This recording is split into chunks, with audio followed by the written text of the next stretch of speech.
আপনারা কি জানেন আমাদের দেশের সিনিয়র একজন নাগরিক যিনি এই প্রায় শেষ বয়সে প্রায় ৭৫ বয়স তো হবেই, ৭০-এর ঊর্ধ্ব একজন ব্যক্তি যিনি প্রখ্যাত আলোকচিত্রী জনাব শহীদুল আলম, তিনি এই মুহূর্তে খুবই ভয়ঙ্কর একটি কারাগারে বর্তমানে রয়েছে। সেটি হলো ইসরায়েলের, যেখানে প্যালেস্টাইনিদের ধরে ধরে সবচেয়ে বেশি নৃশংসভাবে যাদের উপরে অত্যাচার করা হয়, নিপীড়ন করা হয়, যাদেরকে অনেক পেটানো হয়, মারা হয়, সবচেয়ে বড় যে কারাগার সেখানে রাখা হয়েছে ইসরায়েলের কারাগারে জনাব শহীদুল আলমকে।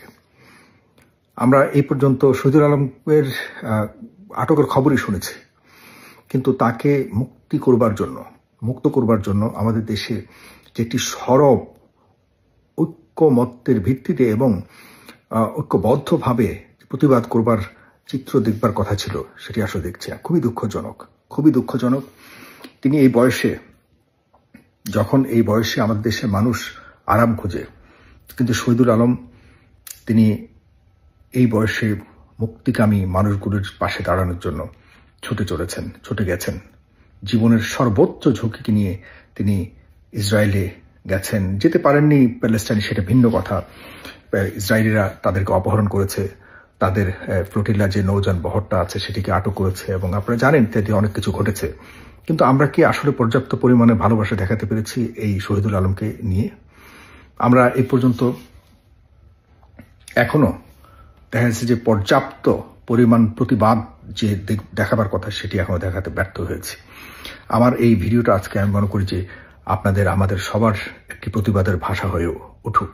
আমরা চাই যে অতি সত্বর, অতি দ্রুত আমাদের ডক্টর মোহাম্মদ ইউনূস আন্তর্জাতিক সম্পর্কের মাধ্যমে তিনি যেন অতি সত্বর জনাব শহীদুল আলমকে মুক্ত করে আমাদের দেশে ফিরিয়ে আনতে পারে। আমরা ডক্টর মোহাম্মদ ইউনূসের কাছে আবেদন জানাচ্ছি, এবং আপনারা যারা দেখছেন এই ভিডিওটি তারাও নিজেদের দায়িত্ব যদি পারেন নিজেদের মতো করে ভিডিও করুন বা লিখুন, অথবা আমার এই ভিডিওটি শেয়ার করে আপনারাও আবেদন করতে পারেন যেন আন্তর্জাতিক সংস্থাগুলোর যেসব আন্তর্জাতিক আপনার সংস্থাগুলি সেখানে কাজ করছে, ইসরায়েলের সাথে কাজ করছে, তাদের মাধ্যমে যেন অতি দ্রুত জনাব শহীদুল আলমকে মুক্ত করে। না হলে প্রতিটি মুহূর্ত তিনি সেখানে ডেফিনেটলি, যতটুকু শুনেছি, সেখানকার আদালা নামক যে আরব যে সংখ্যালঘুদের উপরে যারা রিসার্চ করে এমন একটি এনজিও, তারা খবর দিয়েছে যে এই কারাগারটিতে নেওয়া হচ্ছে, সেখানে বিভিন্ন রকম অত্যাচার সারাক্ষণ চলতে থাকে প্যালেস্টাইনি বন্দীদের উপরে। সেখানে তাকে রাখা হয়েছে। আমি মনে করি যে তার উপরেও ডেফিনেটলি ইতিমধ্যে অত্যাচার চলছে, কিছু না কিছু চলছে। না চললেও আশপাশে এই দৃশ্য দেখলে তিনি নিজে কতটুকু সুস্থ থাকবেন সে নিয়ে তো প্রশ্ন উঠছে।